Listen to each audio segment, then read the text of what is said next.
So now that we have actually see how to set up my keyrig, we can actually go and see into how we can start animating. Now this animation I have, it's a working one, it's not done yet, it actually needs a bit of work, so it's a lot of it's pretty much a rough animation, and it has another character too. If you want to know how to animate two characters into one animation and use them in Unity, basically you animate like this, then save the file 2 times, delete the other character, make this character into a T-pose, your one character you're going to keep. Since both of these share the same rig, you can actually retarget the one animation from one and to the other without having any problems. Okay. Now, and I'm going to hide the rig of this guy so we do not have a lot of info into my list. How Blender works.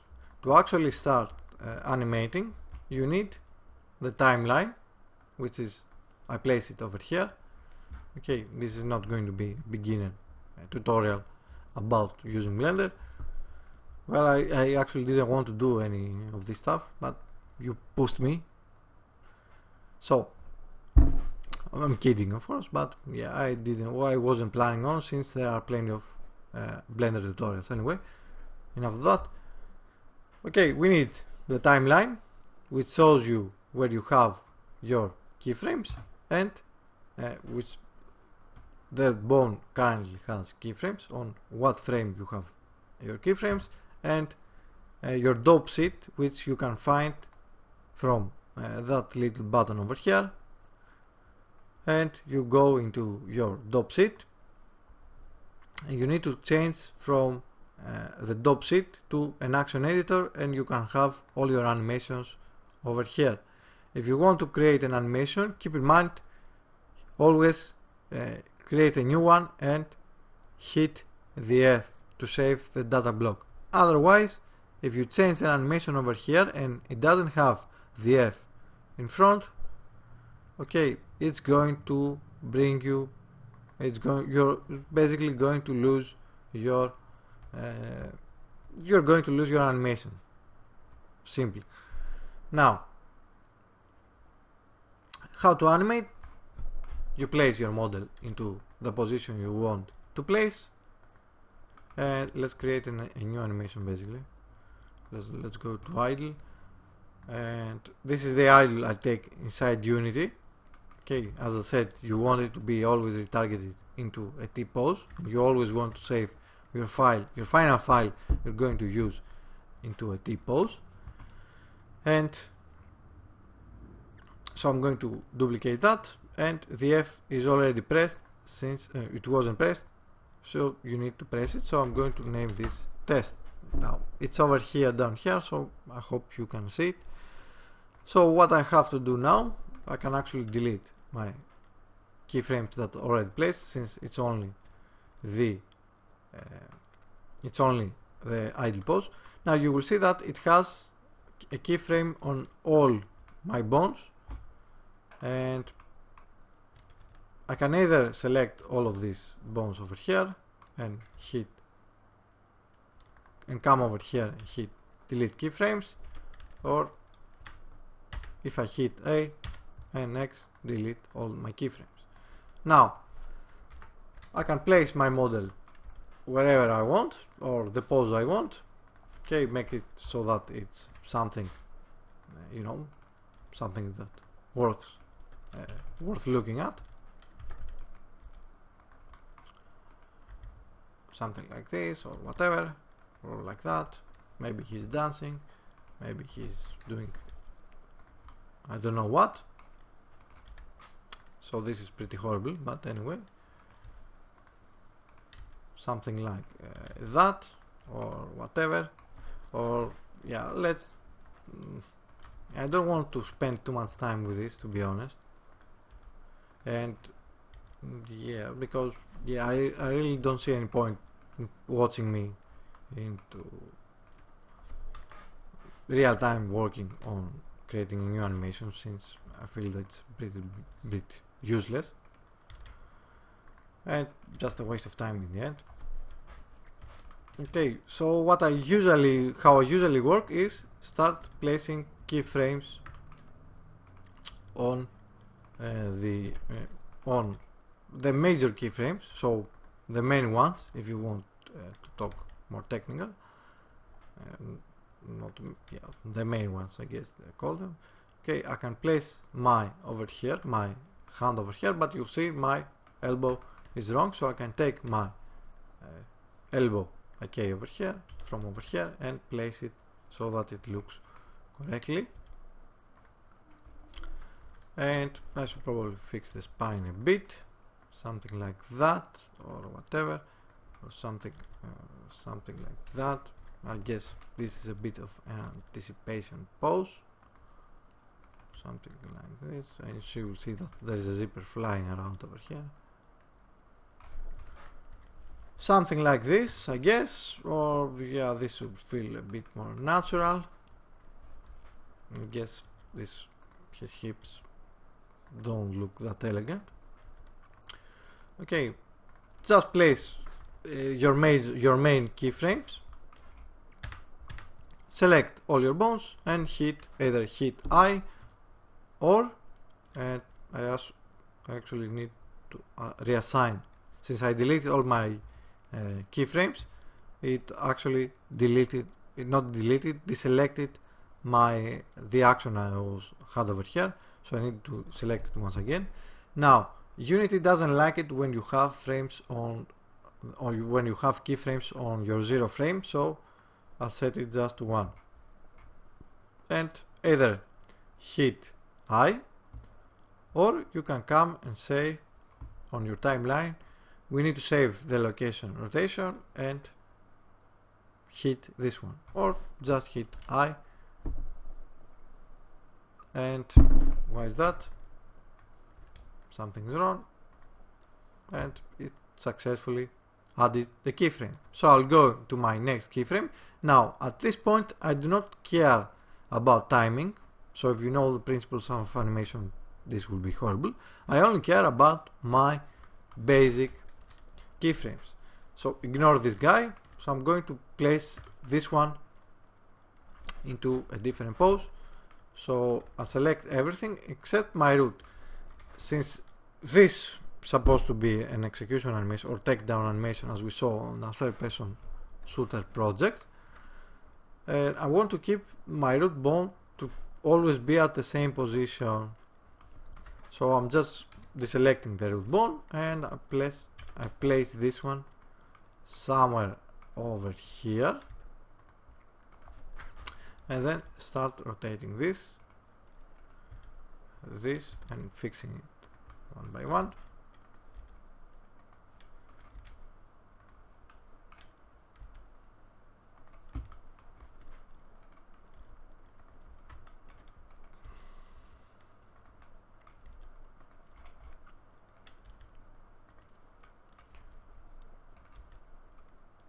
Okay, just the main keyframes. Of course, you might prefer something a different workflow, but I just mention what I like to do. Okay, well, something that should be like that, or whatever, or I guess like that, like that, like that. Raise the shoulder a bit, lower this shoulder a bit, and this could be over here, this can be over here.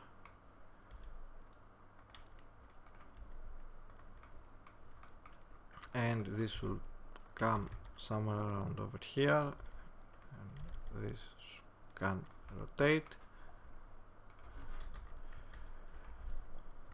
You should also, he should probably look at the target, or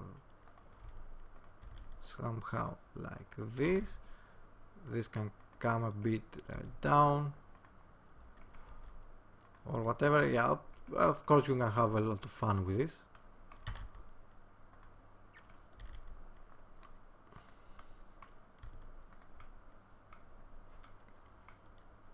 or something like that, I guess. I don't know. Something like this. Maybe this, so can go a bit higher. Now you see that the pose changes dramatically, and you can pretty much guess what the next pose can be, depending on how you set up just the feed, just from the feed. Okay, if this was like over here, if the next keyframe you were set didn't look quite right, then that means your follow-ups isn't that much nice, isn't correct. I don't know, something like that. As I said, ignore this guy, it's on a different animation.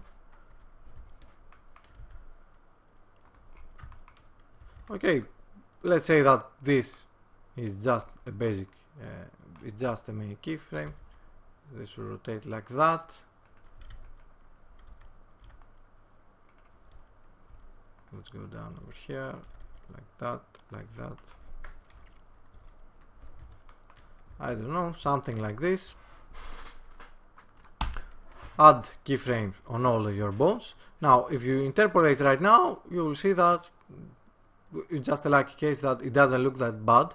But of course, you need to have anticipation. So, copy this frame. Now, you do not actually have to follow with this. Okay, so duplicate this, change this so that it looks that it takes some, it needs a bit of anticipation.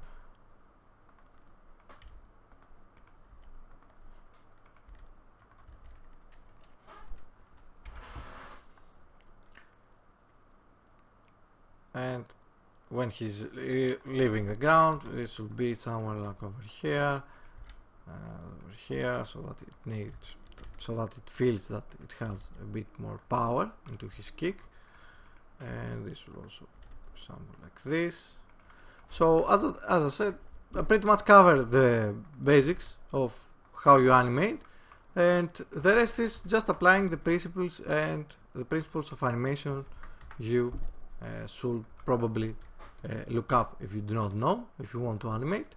Now there's a lot of places, there's a lot of cases, there's a lot of videos, there's a lot of teachers. Just find something you feel that it's better, it's good, or if you can't find enough motivation, just find somebody that you like his work, okay, and you want to learn a bit from him. I feel that helps a lot with finding. I feel that helps a lot with keeping up with work and learning new stuff. And he should be above, away from the ground, I guess. Okay, now even though I'm adding keyframes to all my bones, the in-betweens, the main poses are this one and this one. The other is just the in-betweens. Okay, there is anticipation, there is when you actually leave the ground, and this can be over here, something like that.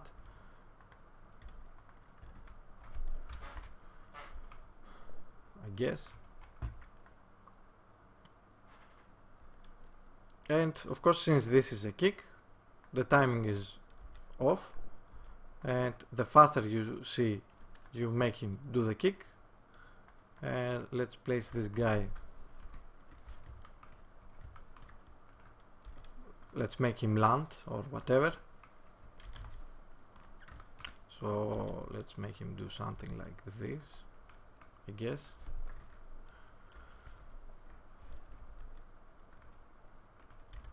Or yeah, instead of finishing this, let's see the other working one I have, which also connects with this guy for whatever he's doing, so it doesn't look too weird. Okay, we're only in 15 minutes.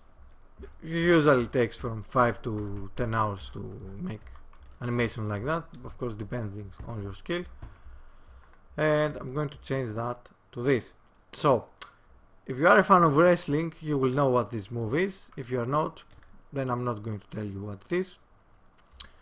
And you can see that I've set up my base keyframes, and I think it's the first one is this, of course, the starting one, this one, and not this one, another major keyframe, another one, the main ones, and all the others are the in-betweens, and you continue on. So when you run it, of course this one and this one is not in sync right now, since I was working on the timing for this guy. Okay, and you will see that what I do is basically set up the main keyframes, and if I open my project, I also have a back. Okay, so this is a backup I had for this, and it only includes the keyframes. So I'm going to bring it on the first frame. You will see that it doesn't have any in-betweens. So if I'm pressing up and down, you can move between the main keyframes. So it's only a matter now if I hit play, of course, since it doesn't have any in-betweens, it's going to look horrible. So, but with basically the basis for this animation set up, then I only have to go and start tailoring it so that it doesn't look horrible when you actually play. So now back to our other project. Okay, like that. As I said, I'm not going to spend time with explaining the principles of animations. There are plenty of other guys that can do that thing way better. Okay, I'm not really a professional animator, so it will be a moot point to let me explain the principles of animations. So as for them, Disney has, of course, and Pixar has, I don't know if there is even any competition for their animations, so there is also plenty of presentations that they have with their animations, so search for videos for that, and trust me, they are worth to watch. Okay, now as I said, of course, this one is by far not finished. Okay, you can see this one is not in sync, and you can see that there's problem with the interpolation over here. There is no timing fixed over here. Okay, so that's why it's on time scale. And there's also the curves you can play to fix the timing, but I rarely use them. I sometimes use them, but not all the time. And if you want to actually sync two enemies or more, of course it will only take more time. When you set up the basic keyframes, so back into my keyframe project. Okay, these are the keyframes for this armature for one guy, and I actually know exactly where they are placed. I know their exact frame position. So the only thing I have to do is go into the other guy's armature and place the pose I want him to have at the exact frame. And that's how you can sync two actors to one animation. Okay, and I think I've covered enough. I've covered the basics, or rough of the basics. Of course, there are plenty of more stuff. I haven't even covered drivers. I haven't even covered connecting the drivers to blend shapes and all that. There is plenty of more stuff to go, and of course there are other software you can animate at. So I just did this because you asked a lot about that, and you seem to like the Blender animation timelapse. So when I finish this animation, which I have no clue when that was going to be, I will post this one too, so you can see the timelapse for this too. So I'll see you next time.